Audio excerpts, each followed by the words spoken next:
नमस्कार। कहानियों के इस सफ़र में आज की कहानी का शीर्षक है क्रिकेट मैच। कहानीकार हैं मुंशी प्रेमचंद। कहानी शुरू करने से पहले मेरा आप सबसे विनम्र निवेदन है, यदि मेरे द्वारा सुनाई गई कहानियाँ आप सबको पसंद आती हों तो कृपया मेरे चैनल को सब्सक्राइब करें और अपने मित्रों में भी साझा करें। तो चलिए सुनते हैं कहानी क्रिकेट मैच। आज क्रिकेट मैच में मुझे जितनी निराशा हुई मैं उसे व्यक्त नहीं कर सकता। हमारी टीम दुश्मनों से कहीं ज़्यादा मजबूत थी, मगर हमें हार हुई और वे लोग जीत का डंका बजाते हुए ट्रॉफी उड़ा ले गए। क्यों? सिर्फ इसलिए कि हमारे यहाँ नेतृत्व के लिए योग्यता शर्त नहीं, हम नेतृत्व के लिए धन दौलत ज़रूरी समझते हैं। हिज हाइनेस कप्तान चुने गए। क्रिकेट बोर्ड का फैसला सबको मानना पड़ा, मगर कितने दिलों में आग लगी, कितने लोगों ने हुक्म हाकिम समझकर इस फैसले को मंजूर किया। जोश कहाँ, संकल्प कहाँ, खून की आखिरी बूंद गिरा देने का उत्साह कहाँ। हम खेले और जाहिरा दिल लगाकर खेले, मगर यह सच्चाई के लिए जान देने वालों की फौज न थी। खेल में किसी का दिल न था।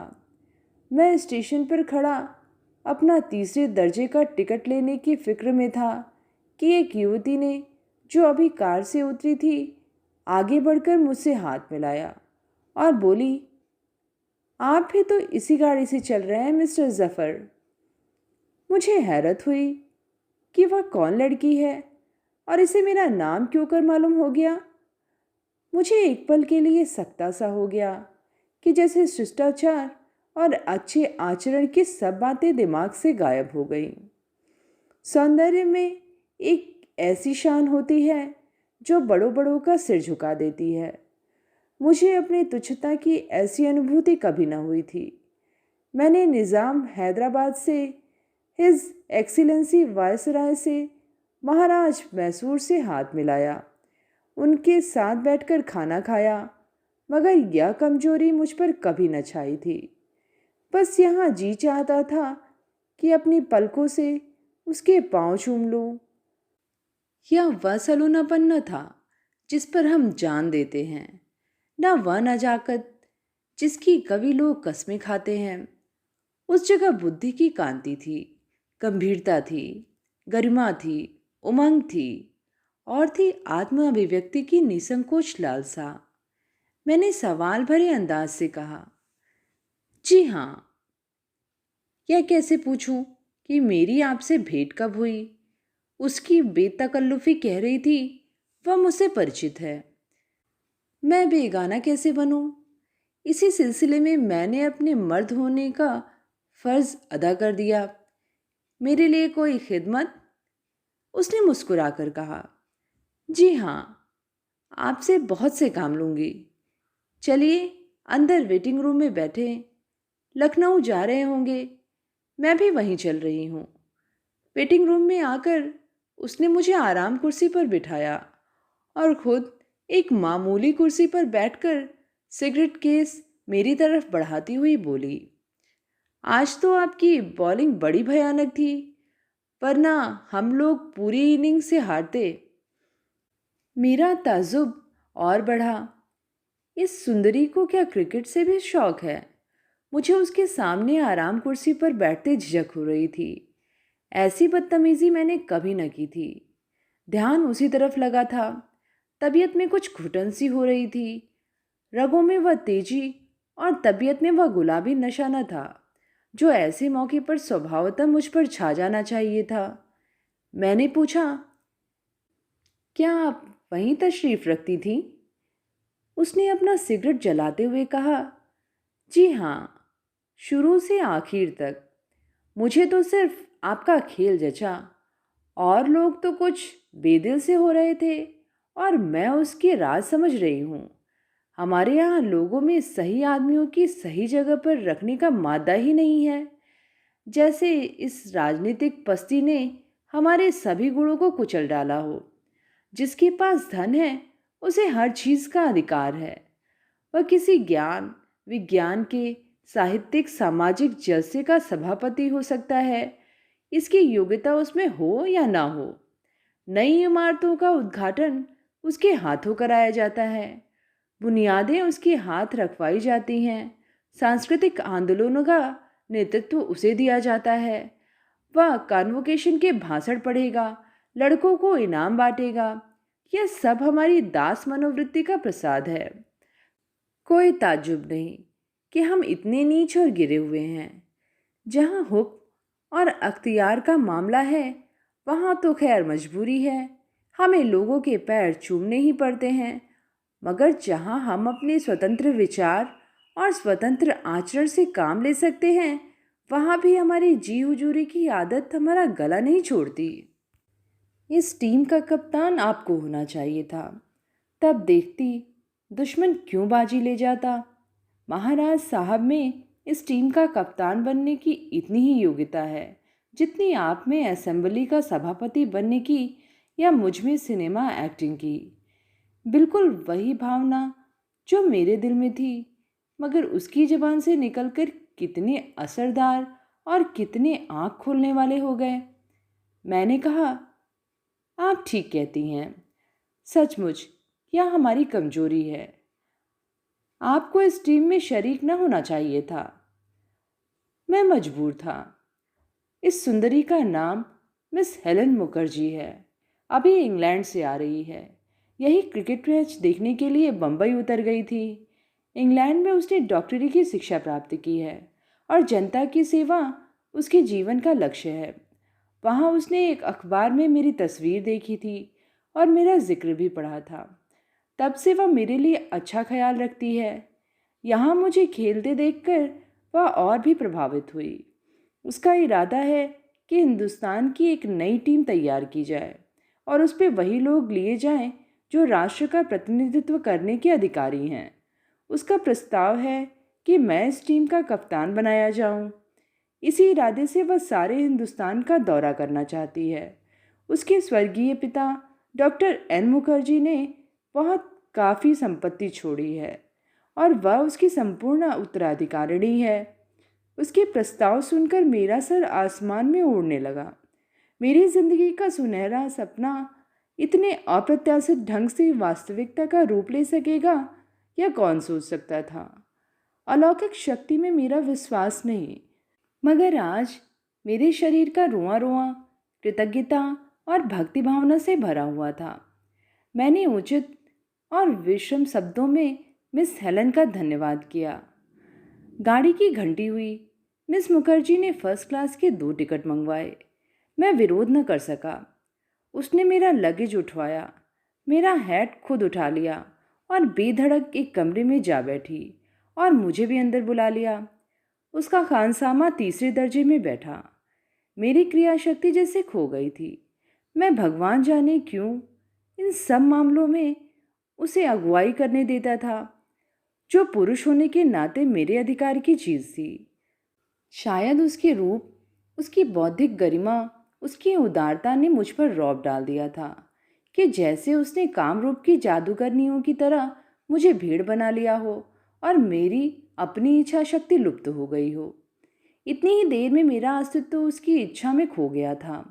मेरे स्वाभिमान की यह मांग थी कि मैं उसे अपने लिए फर्स्ट क्लास का टिकट न मंगवाने देता और तीसरे ही दर्जे में आराम से बैठता, और अगर पहले दर्जे में बैठना था तो उतनी ही उदारता से दोनों के लिए खुद पहले दर्जे का टिकट लाता। लेकिन अभी तो मेरी क्रियाशक्ति लुप्त हो गई थी। 2 जनवरी, मैं हैरान हूँ, हेलन को मुझसे इतनी हमदर्दी क्यों है। और वह सिर्फ दोस्ताना हमदर्दी नहीं है, इसमें मोहब्बत की सच्चाई है। दया में तो इतना आतिथ्य सत्कार नहीं हुआ करता। और रही मेरे गुणों की स्वीकृति, तो मैं अक्ल से इतना खाली नहीं हूँ कि इस धोखे में पड़ूं। गुणों की स्वीकृति ज़्यादा से ज़्यादा एक सिगरेट और एक प्याली चाय पा सकती है। यह सेवा सत्कार तो मैं वही पाता हूँ जहाँ किसी मैच में खेलने के लिए मुझे बुलाया जाता है, तो भी वहाँ भी इतने हार्दिक ढंग से मेरा सत्कार नहीं होता।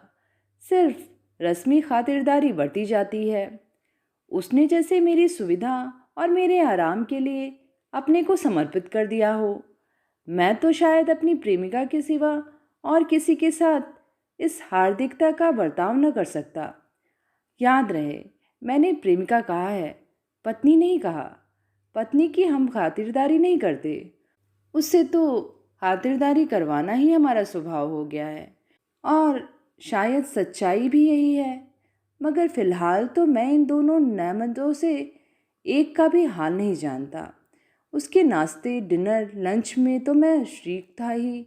हर स्टेशन पर मेवे और फल मंगवाती और मुझे आग्रहपूर्वक खिलाती। कहाँ की क्या चीज़ मशहूर है उसका उसे खूब पता था। मेरे दोस्तों और घर वालों के लिए तरह तरह के तोहफे खरीदे, मगर हैरत यह कि मैंने एक बार भी उसे मना न किया। मना क्यों करता, मुझसे पूछ कर तो लाती नहीं। जब वह एक चीज़ लाकर मोहब्बत के साथ मुझे भेंट करती है तो मैं कैसे इनकार करूं?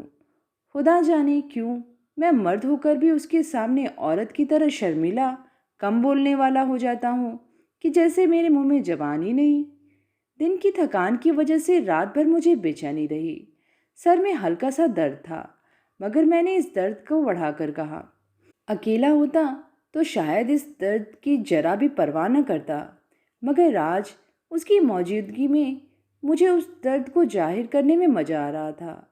वह मेरे सर में तेल की मालिश करने लगी और मैं खामखा निढाल हुआ जाता था। मेरी बेचैनी के साथ उसकी परेशानी बढ़ती जाती थी। मुझसे बार बार पूछती, अब दर्द कैसा है? और मैं अनमने ढंग से कहता, अच्छा हूँ। उसकी नाजुक हथेलियों के स्पर्श से मेरे प्राणों में गुदगुदी होती थी। उसका वह आकर्षक चेहरा मेरे सिर पर झुका है। उसकी गर्म सांसें मेरे माथे को चूम रही हैं और मैं गोया जन्नत के मजे ले रहा हूँ। मेरे दिल में अब उस पर फतेह पाने की ख्वाहिश झकोरे लेने लगी है। मैं चाहता हूँ वह मेरे नाज उठाए। मेरी तरफ से कोई ऐसी पहल न होनी चाहिए जिससे वह समझ जाए कि मैं उस पर लट्टू हो गया हूँ। 24 घंटे के अंदर मेरी मनस्थिति में कैसे यह क्रांति हो जाती है। मैं क्यों कर प्रेम के प्रार्थी से प्रेम का पात्र बन जाता हूँ। वह बदस्तूर उसी तल्लीनता से मेरे सिर पर हाथ रखे बैठी हुई है। तब मुझे उस पर रहम आ जाता है और मैं भी उस एहसास से बरी नहीं हूँ। मगर इस मासूकी में आज जो लुत्फ आया उस पर आशिकी निछावर है। मोहब्बत करना गुलामी है, मोहब्बत किया जाना बादशाहत। मैंने दया दिखलाते हुए कहा, आपको मेरी वजह से बड़ी तकलीफ हुई। उसने उमग कर कहा, मुझे क्या तकलीफ हुई? आप दर्द से बेचैन थे और मैं बैठी थी। काश यह दर्द मुझे हो जाता। मैं 7वें आसमान पर उड़ा जा रहा था।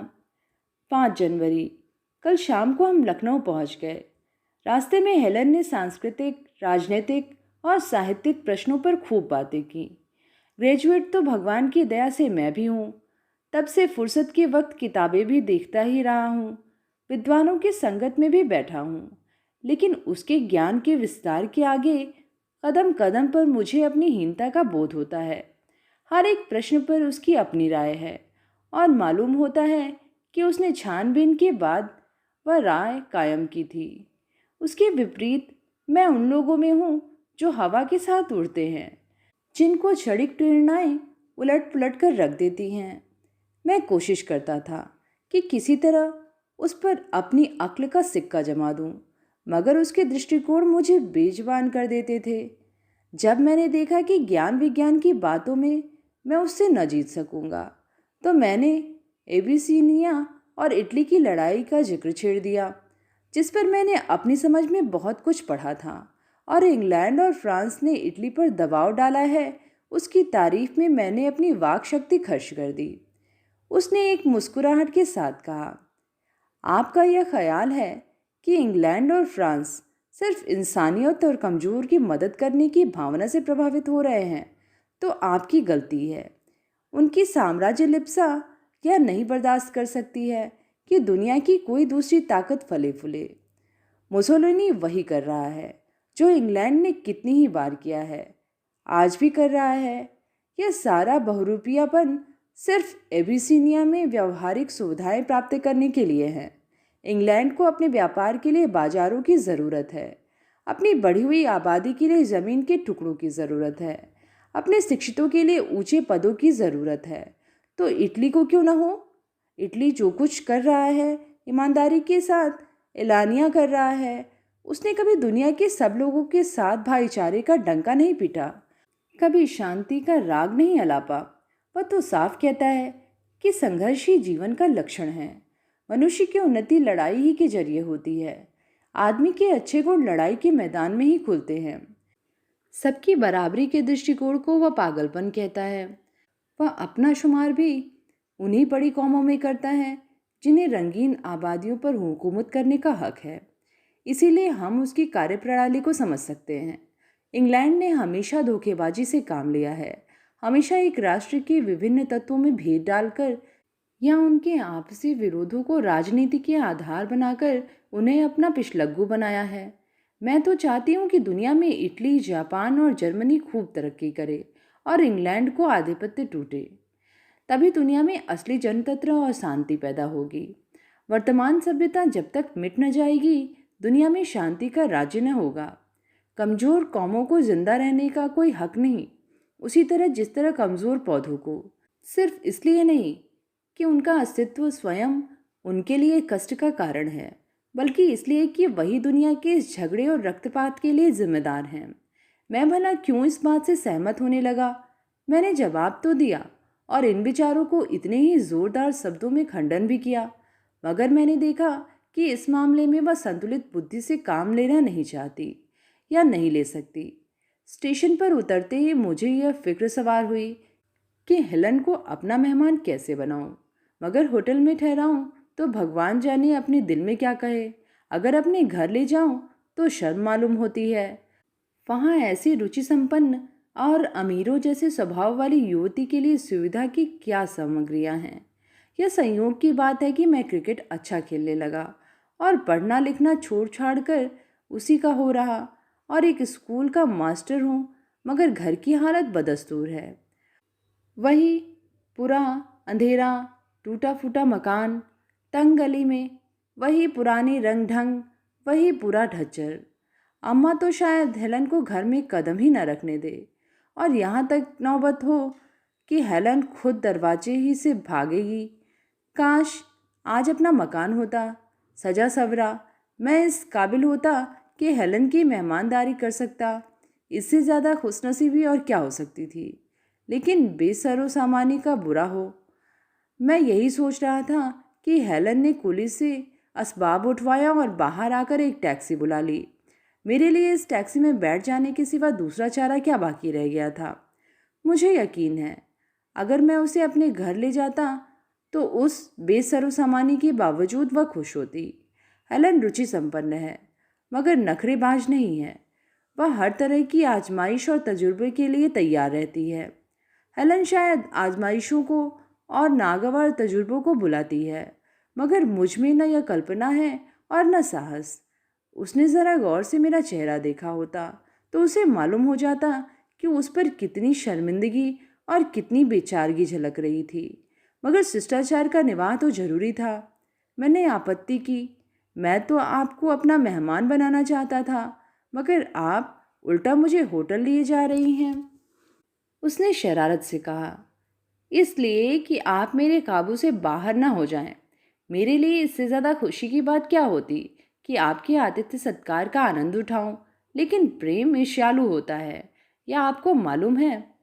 वहाँ आपके इष्ट मित्र आपके वक्त का बड़ा हिस्सा लेंगे। आपको मुझसे बात करने का वक्त ही ना मिलेगा। और मर्द आमतौर पर कितने बेमुरव्वत और जल्द भूल जाने वाले होते हैं, इसका मुझे अनुभव हो चुका है। मैं तुम्हें एक क्षण के लिए भी अलग नहीं छोड़ सकती। मुझे अपने सामने देखकर तुम मुझे भूलना भी चाहोगे तो नहीं भूल सकते। मुझे अपनी इस खुशनसीबी पर हैरत ही नहीं, बल्कि ऐसा लगने लगा जैसे सपना देख रहा हूँ। जिस सुंदरी की एक नज़र पर मैं अपने को कुर्बान कर देता, वह इस तरह मुझसे मोहब्बत का इजहार करे। मेरा तो जी चाहता था कि इसी बात पर उनके कदमों को पकड़कर सीने से लगा लूं और आंसू से तर कर दूं। होटल में पहुंचे। मेरा कमरा अलग था। खाना हमने साथ खाया और थोड़ी देर तक वहीं हरी हरी घास पर टहलते रहे। खिलाड़ियों को कैसे चुना जाए, यही सवाल था। मेरा जी तो यही चाहता था कि सारी रात उसके साथ टहलता रहूं, लेकिन उसने कहा, आप अब आराम करें, सुबह बहुत काम है। मैं अपने कमरे में जाकर लेट रहा, मगर सारी रात नींद नहीं आई। एलन का मन अभी तक मेरी आंखों से छिपा हुआ था। हर क्षण वह मेरे लिए पहेली होती जा रही थी। 12 जनवरी। आज दिन भर लखनऊ के क्रिकेटरों का जमावड़ा रहा। हेलन दीपक थी और पतंगे उसके इर्द गिर्द मंडरा रहे थे। यहाँ से मेरे अलावा 2 लोगों का खेल हेलन को बहुत पसंद आया, ब्रिजेंद्र और सादिक। हेलन उसे ऑल इंडिया टीम में रखना चाहती थी। इसमें कोई शक नहीं कि दोनों इस फन के उस्ताद हैं, लेकिन उन्होंने जिस तरह शुरुआत की है उससे तो यही मालूम होता है कि वह क्रिकेट खेलने नहीं, अपनी किस्मत की बाजी खेलने आए हैं। हेलन किस मिजाज की औरत है, यह समझना मुश्किल है। विजेंद्र मुझसे ज़्यादा सुंदर है, यह मैं भी स्वीकार करता हूँ। रहन सहन से पूरा साहब है, लेकिन पक्का शोधा लोफर। मैं नहीं चाहता कि हेलन उससे किसी तरह का संबंध रखे। अदब तो उसे छू नहीं गया। बदजबान, परले सिरे का, बेहुदा गंदे मजाक, बातचीत का ढंग नहीं और मौके महल की समझ नहीं। कभी कभी हेलन से ऐसे मतलब भरे इशारे कर जाता है कि मैं शर्म से सिर झुका लेता हूँ, लेकिन हेलन को शायद उसका बाजारूपन, उसका छिछोरापन महसूस नहीं होता। नहीं, वह शायद उसके गंदे इशारों का मजा लेती है। मैंने कभी उसके माथे पर सिकन नहीं देखी। या मैं नहीं कहता कि हंसमुखपन कोई बुरी चीज़ है। न जिंदा दिली का मैं दुश्मन हूँ, लेकिन एक लेडी के साथ तो अदब और कायदे का लिहाज रखना ही चाहिए। सादिक एक प्रतिष्ठित कुल का दीपक है, बहुत ही शुद्ध आचरण, यहाँ तक कि उसे ठंडे स्वभाव का भी कह सकते हैं। बहुत घमंडी, देखने में चिड़चिड़ा, लेकिन अब वह भी शोहदों में दाखिल हो गया है। कल आप हेलन को अपने शेर सुनाते रहे और वह खुश होती रही। मुझे तो उन शेरों में कुछ मज़ा ना आया। इससे पहले मैंने इस हजरत को कभी शायरी करते नहीं देखा। यह मस्ती कहाँ से फट रही है। रूप में जादू की ताकत है, और क्या कहूँ। इतना भी ना सूझा कि उसे शेर ही सुनाना है तो हसरत या जिगर या जोश के कलाम से 2-4 शेर याद कर लेता। हेलन सका कलाम थोड़े पड़े बैठी है, आपको शेर करने की क्या ज़रूरत। मगर यही बात उनसे कह दूँ तो बिगड़ जाएंगे, समझेंगे मुझे जलन हो रही है। मुझे क्यों जलन होने लगी? हेलन की पूजा करने वालों में एक मैं ही हूँ। हाँ, इतना ज़रूर चाहता है कि वह अच्छे बुरे की पहचान कर सके। हर आदमी की बेतकल्लुफ़ी मुझे पसंद नहीं, मगर हेलन की नज़रों में सब बराबर हैं। वह बारी बारी से सबसे अलग हो जाती है और सबसे प्रेम करती है। किसकी ओर ज़्यादा झुकी है यह फैसला करना मुश्किल है। सादिक की धन संपत्ति से वह जरा भी प्रभावित नहीं जान पड़ती। कल शाम को हम लोग सिनेमा देखने गए थे। सादिक ने आज असाधारण उदारता दिखाई। जेब से वह रुपए निकालकर सबके लिए टिकट लेने चले। मियाँ सादिक, जो इस अमीरी के बावजूद तंग दिल आदमी है, मैं तो कंजूस कहूँगा। हेलन ने उसकी उदारता को जगा दिया है, मगर हेलन ने उन्हें रोक लिया और खुद अंदर जाकर सबके लिए टिकट लाई। और यूं भी वह इतनी बेदर्दी से रुपया खर्च करती है कि मियाँ सादिक के छक्के छूट जाते हैं। जब उनका हाथ जेब में जाता है, हेलन के रुपए काउंटर पर जा पहुंचते हैं। कुछ भी हो, मैं तो हेलन के स्वभाव ज्ञान पर जान देता हूँ। ऐसा मालूम होता है कि वह हमारी फरमाइशों का इंतज़ार करती रहती है और उनको पूरा करने में उसे ख़ास मज़ा आता है। सादिक साहब को उसने अलग भेंट कर दिया, जो यूरोप के दुर्लभ चित्रों की अनुकृतियों का संग्रह है और जो उसने यूरोप की तमाम चित्रशालाओं में जाकर खुद इकट्ठा किया है। उसकी आंखें कितनी सौंदर्य प्रेमी हैं। विजेंद्र जब शाम को अपना नया सूट पहनकर आया, जो उसने अभी सिलाया है, तो हेलन ने मुस्कुराकर कहा, देखो कहीं नजर न लग जाए तुम्हें, आज तो तुम दूसरे यूसुफ बने हुए हो। विजेंद्र बाग बाग हो गया। मैंने जब लय के साथ अपनी ताज़ा गज़ल सुनाई तो वह एक एक शेर पर उछल उछल पड़ी। अद्भुत काव्य मर्मज्ञ है। मुझे अपनी कविता रचना पर इतनी खुशी कभी नहीं हुई थी, मगर तारीफ जब सबका बुलवा हो जाए तो उसकी क्या कीमत। मियाँ सादिक को कभी अपनी सुंदरता का दावा नहीं हुआ। भीतरी सौंदर्य से आप जितने माला माल हैं, बाहरी सौंदर्य में उतने ही कंगाल। मगर आज शराब के दौर में ज्यों ही उनकी आंखों में सुर्खी आई, हेलन ने प्रेम से पगे हुए स्वर में कहा, भाई तुम्हारी ये आंखें तो जिगर के पार हुई जाती हैं। और सादिक साहब उस वक्त उसके पैरों पर गिरते गिरते रुक गए। लज्जा बाधक हुई। उनकी आंखों की ऐसी तारीफ शायद ही किसी ने की हो। मुझे कभी अपने रूप रंग चाल ढाल की तारीफ सुनने नहीं हो सका कि मैं खूबसूरत हूँ, लेकिन अब मुझे भी यह बेचैनी होने लगी कि देखो मुझ पर क्या इनायत होती है। कोई बात न थी, मगर मैं बेचैन रहा। जब मैं शाम को यूनिवर्सिटी ग्राउंड से खेल की प्रैक्टिस करके आ रहा था तो मेरे ये बिखरे हुए बाल कुछ और ज़्यादा बिखरे हुए थे। उसने आसक्त नेत्रों से देखकर फौरन कहा, तुम्हारी इन बिखरी हुई जुल्फ़ों पर निसार होने को जी चाहता है। मैं निहाल हो गया। दिल में क्या क्या तूफान उठे, कह नहीं सकता। मगर खुदा जाने क्यों हम तीनों में से एक भी उसके किसी अंदाज या रूप की प्रशंसा शब्दों में नहीं कर पाता। हमें लगता है कि हमें ठीक शब्द नहीं मिलते। जो कुछ हम कह सकते हैं उससे कहीं ज़्यादा प्रभावित हैं। कुछ कहने की हिम्मत ही नहीं होती। 1 फरवरी, हम दिल्ली आ गए हैं। इसी बीच में मुरादाबाद, नैनीताल, देहरादून वगैरह जगहों के दौरे किए, मगर कहीं कोई खिलाड़ी न मिला। अलीगढ़ और दिल्ली से कई अच्छे खिलाड़ी के मिलने की उम्मीद है, इसीलिए हम लोग वहाँ कई दिन रहेंगे। 11 पूरी होते ही हम लोग मुंबई आ जाएंगे और वहाँ 1 महीने प्रैक्टिस करेंगे। मार्च में ऑस्ट्रेलिया टीम यहाँ से रवाना होगी। जब तक वह हिंदुस्तान में सारे पहले से निश्चित मैच खेल चुकी होगी, हम उससे आखिरी मैच खेलेंगे और खुदा ने चाहा तो हिंदुस्तान की सारी शिकस्तों का बदला चुका देंगे। सादिक और ब्रिजेंद्र भी हमारे साथ घूमते रहे। मैं तो न चाहता कि ये लोग आएं, मगर हेलेन को शायद प्रेमियों के जमघट में मज़ा आता है। हम सब के सब एक ही होटल में हैं और सब हेलेन के मेहमान हैं। स्टेशन पर पहुंचे तो सैकड़ों आदमी हमारा स्वागत करने के लिए मौजूद थे। कई औरतें भी थी, लेकिन हेलेन को न मालूम क्यों औरतों से आपत्ति है। उनकी संगत से भागती है, खासकर सुंदर औरतों की छाया से भी दूर रहती है।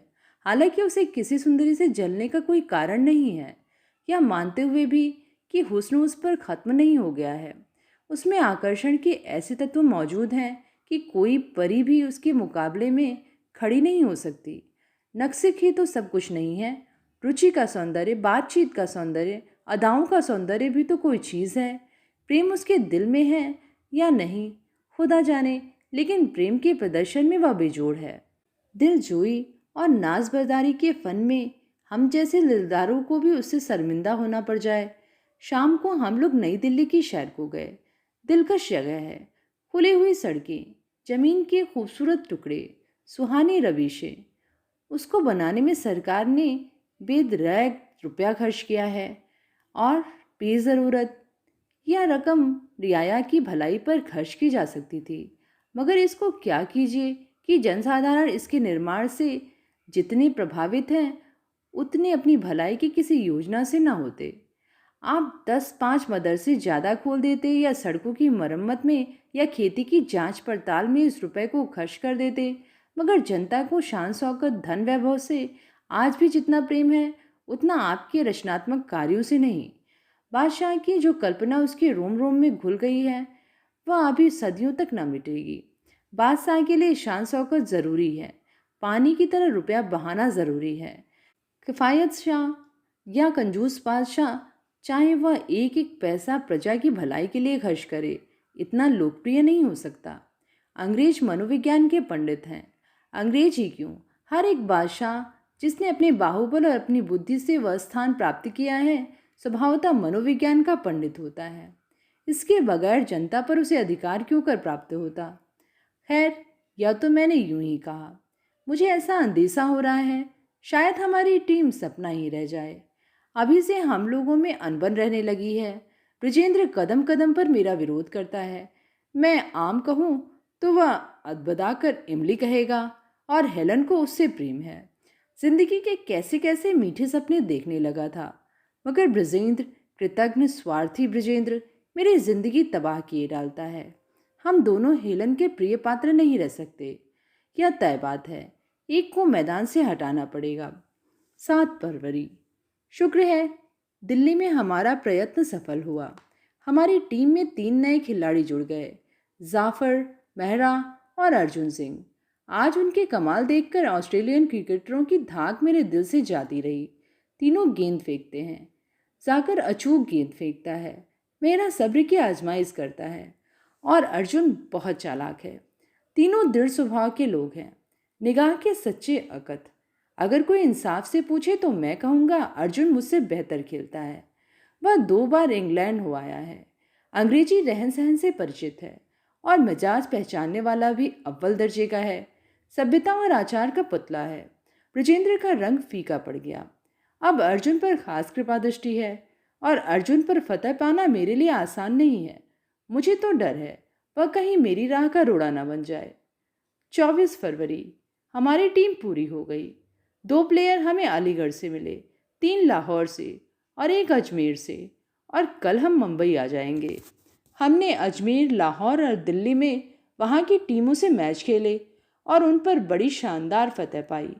आज बम्बई की हिंदू टीम से हमारा मुकाबला है और मुझे यकीन है कि मैदान हमारे साथ रहेगा। अर्जुन हमारी टीम का सबसे अच्छा खिलाड़ी है और हेलन उसकी इतनी खातिरदारी करती है, लेकिन मुझे जलन नहीं होती। इतनी खातिरदारी तो मेहमान की जा सकती है। मेहमान से क्या डर। मजे की बात यह है कि हर व्यक्ति अपने को हेलन का प्रिय पात्र समझता है और उससे अपने नाज उठवाता है। अगर किसी के सिर में दर्द है तो हेलन का फर्ज है कि उसकी मिजाज पुरसी करे, उसके सर में चंदन तक घिस कर लगा दे। मगर उसके साथ ही उसका रौब हर एक के दिल पर इतना छाया हुआ है कि उसके किसी काम की कोई आलोचना करने का साहस नहीं कर सकता। सब के सब उसकी मर्जी के गुलाम हैं। वह अगर सबके नाज उठाती है तो हुकूमत भी हर एक पर करती है। शामियाने में एक से एक सुंदर औरतों का जमघट है, मगर हेलन के कैदियों की मजाल नहीं कि किसी की तरफ देखकर मुस्कुरा भी सके। हर एक के दिल पर ऐसा डर छाया रहता है कि जैसे वह हर जगह पर मौजूद है। अर्जुन ने एक मिस पर यूं ही कुछ नज़र डाली थी। हेलन ने ऐसी प्रलय की आंख से उसे देखा कि सरदार साहब का रंग उड़ गया। हर एक समझता है कि वह उसकी तकदीर की मालिक है और उसे अपनी तरफ से नाराज करके वह शायद जिंदा न रह सकेगा। और एक भी तो मैं क्या कहूँ, मैंने ही गोया अपने को उसके हाथों बेच दिया है। मुझे तो अब ऐसा लग रहा है कि मुझ में कोई ऐसी चीज़ खत्म हो गई है जो पहले मेरे दिल में डाह की आग सी जला दिया करती थी। हेलन अब किसी से बोल, किसी से प्रेम की बातें करे तो मुझे गुस्सा नहीं आता। दिल पर चोट लगती ज़रूर है, मगर इसका इजहार अकेले में आंसू बहा करने को जी चाहता है। वह स्वाभिमान कहाँ गायब हो गया है नहीं कह सकता। अभी उसकी नाराजगी से दिल के टुकड़े हो गए थे कि एकाएक उसकी एक उछटती हुई सी निगाह ने या एक मुस्कुराहट ने गुदगुदी पैदा कर दी। मालूम नहीं उसमें वह कौन सी ताकत है जो इतने हौसलामंद नौजवान दिलों पर हुकूमत कर रही है। उसे बहादुरी कहूँ, चालाकी और फुर्ती कहूँ, हम सब जैसे उसके हाथों की कठपुतलियाँ हैं। हम में अपनी कोई शख्सियत, कोई हस्ती नहीं है। उसने अपने सौंदर्य से, अपनी बुद्धि से, अपने धन से और सबसे ज़्यादा सबको समेट सकने की अपनी ताकत से हमारे दिलों पर अपना आधिपत्य जमा लिया है। 1 मार्च। कल ऑस्ट्रेलियन टीम से हमारा मैच खत्म हो गया। 50,000 से कम तमाशाइयों की भीड़ न थी। हमने पूरे इनिंग से उनको हराया और देवताओं की तरह पूजे। हम में से हर एक ने दिलो जान से काम किया और सभी यकसा तौर पर फूल हुए थे। मैच खत्म होते ही शहर वालों की तरफ से हमें एक शानदार पार्टी दी गई। ऐसी पार्टी तो शायद वायसराय के सम्मान में भी न दी जाती होगी। मैं तो तारीफों और बधाइयों के बोझ से दब गया। मैंने 44 रनों में 5 खिलाड़ियों को सफाया कर दिया था। मुझे खुद अपने भयानक गेंद फेंकने पर अचरज हो रहा था। जरूर कोई अलौकिक शक्ति हमारा साथ दे रही थी। इस भीड़ में बंबई का सौंदर्य अपनी पूरी शान और रंगीनी के साथ चमक रहा था और मुझे दावा है कि सुंदरता की दृष्टि से यह शहर जितना भाग्यशाली है, दुनिया का कोई दूसरा शहर शायद ही हो। मगर हेलन इस भीड़ में भी सबकी दृष्टियों का केंद्र बनी हुई थी। यह जालिम महज हसीन नहीं है, मीठी बोलती भी है, उसकी अदाएं भी मीठी हैं। सारे नौजवान परवानों की तरह उस पर मंडरा रहे हैं। एक से एक खूबसूरत, मनचले और हेलन उनकी भावनाओं से खेल रही थी, उसी तरह जैसे वह हम लोगों की भावनाओं से खेल करती है। महाराजकुमार जैसा सुंदर जवान मैंने आज तक नहीं देखा। सूरज से रौब टपकता है। उनके प्रेम ने कितनी सुंदरियों को दुख दिया है, कौन जाने। मर्दाना दिलकशी का जादू सा बिखेरता चलता है। हेलन उनसे भी वैसे ही आज़ाद बेतकल्लुफ़ी से मिली जैसे दूसरे हजारे नौजवानों से। उनके सौंदर्य का, उनकी दौलत का उस पर जरा भी असर न था। न जाने इतना गर्व, इतना स्वाभिमान उसमें कहाँ से आ गया। कभी नहीं डगमगाती, कहीं रौब में नहीं आती, कभी किसी की तरफ नहीं झुकती। वही हंसी मजाक, वही प्रेम का प्रदर्शन, किसी के साथ कोई विशेषता नहीं, दिलजोई सबकी, मगर उसी बेपरवाही की शान के साथ। हम लोग सैर करके कोई 10 बजे रात को होटल पहुंचे तो सभी जिंदगी के नए सपने देख रहे थे। सभी के दिलों में एक धुकधुकी सी हो रही थी कि देखें जब क्या होता है। आशा और भय ने सभी के दिलों में एक तूफान सा उठा रखा था। गोया आज हर एक के जीवन की एक स्मरणीय घटना होने वाली है। जब क्या प्रोग्राम है उसकी कोई किसी को खबर नहीं। सभी जिंदगी के सपने देख रहे थे। हर एक के दिल पर एक पागलपन सवार था। हर एक को यकीन था कि हेलन की दृष्टि उस पर है, मगर यह अंदेशा भी हर एक के दिल में था कि खुदा ना खास्ता कहीं हेलन ने बेवफाई की तो यह जान उसके कदमों पर रख देगा। यहाँ से जिंदा घर जाना कयामत था। उसी वक्त हेलन ने मुझे अपने कमरे में बुला भेजा। जाकर देखता हूँ तो सभी खिलाड़ी जमा हैं। हेलन उस वक्त अपनी शरबती बेलदार साड़ी में आंखों में चकाचौंध पैदा कर रही थी। मुझे उस पर झुंझलाहट हुई। इस आम मजमे में मुझे बुलाकर कवायद कराने की क्या ज़रूरत थी। मैं तो खास बर्ताव का अधिकारी था।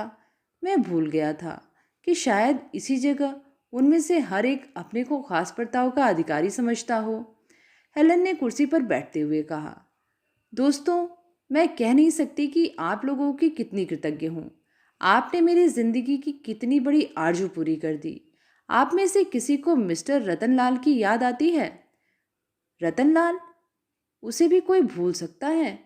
वह जितनी पहली बार हिंदुस्तान की क्रिकेट में टीम को इंग्लैंड की धरती पर अपने जौहर दिखाने का मौका दिया, जिसने अपने लाखों रुपए इस चीज़ की नज़र किए और आखिर बार बार की पराजयों से निराश होकर वहीं इंग्लैंड में आत्महत्या कर ली।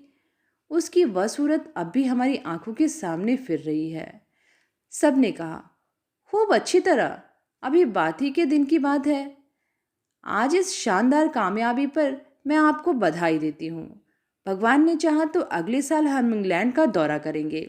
आप सभी अभी से इस मोर्चे के लिए तैयारियां कीजिए। लुत्फ तो तब है हम वहाँ के मैच भी ना हारें, मैदान बराबर हमारे हाथ रहे। दोस्तों, यही मेरे जीवन का लक्ष्य है। किसी लक्ष्य का पूरा करने के लिए जो काम किया जाता है उसी का नाम जिंदगी है। हमें कामयाबी वही होती है जहां हम अपने पूरे हौसले से काम में लगे हों। वही लक्ष्य हमारा स्वप्न हो, हमारा प्रेम हो, हमारे जीवन का केंद्र हो। हम में और इस लक्ष्य के बीच में और कोई इच्छा, कोई आरज़ू दीवार की तरह ना खड़ी हो। माफ़ कीजिएगा, आपने अपने लक्ष्य के लिए जीना नहीं सीखा। आपके लिए क्रिकेट सिर्फ एक मनोरंजन है, आपको उससे प्रेम नहीं। इसी तरह हमारे सैकड़ों दोस्त हैं जिनका दिल कहीं और होता है और दिमाग कहीं और वह सारी ज़िंदगी का नाकाम करते रहते हैं। आपके लिए मैं ज़्यादा दिलचस्पी की चीज़ थी। क्रिकेट तो सिर्फ मुझे खुश करने का जरिया था। फिर भी आप कामयाब हुए। मुल्क में आप जैसे हजारों नौजवान हैं जो अगर किसी लक्ष्य की पूर्ति के लिए जीना और मरना सीख जाएं तो चमत्कार कर दिखाएंगे। जाइए और वह कमाल हासिल कीजिए। मेरा रूप और मेरी रातें वासना का खिलौना बनने के लिए नहीं है। नौजवानों की आंखों को खुश करने और उनके दिलों में मस्ती पैदा करने के लिए जीने में शर्मनाक समझती हूँ। जीवन का लक्ष्य इससे कहीं ऊंचा है। सच्ची जिंदगी वही है जहाँ हम अपने लिए नहीं, सबके लिए जीते हैं। हम सब सिर्फ सिर झुकाए सुनते रहे और झल्लाते रहे। हेलन कमरे से निकलकर कार पर जा बैठी। उसने अपनी रवानगी का इंतजाम पहले ही कर लिया था। इसके पहले कि हमारे होश हवास सही हों और हम परिस्थितियां समझें, वह जा चुकी थी। हम सब हफ्ते भर तक बम्बई की गलियों, होटलों, बंगलों की खाक छानते रहे। हेलन कहीं न थी और ज़्यादा अफसोस यह है कि उसने हमारी ज़िंदगी का जो आइडियल रखा वह हमारी पहुंच से ऊंचा है। हेलन के साथ हमारी ज़िंदगी का सारा जोश और उमंग खत्म हो गई। तो ये थी कहानी क्रिकेट मैच। कहानी आप सबको कैसी लगी नीचे कमेंट में लिख के ज़रूर बताइएगा। आगे भी ऐसी कहानियाँ सुनते रहने के लिए चैनल को ज़रूर सब्सक्राइब करें। फिर मिलेंगे एक नई कहानी के साथ। धन्यवाद।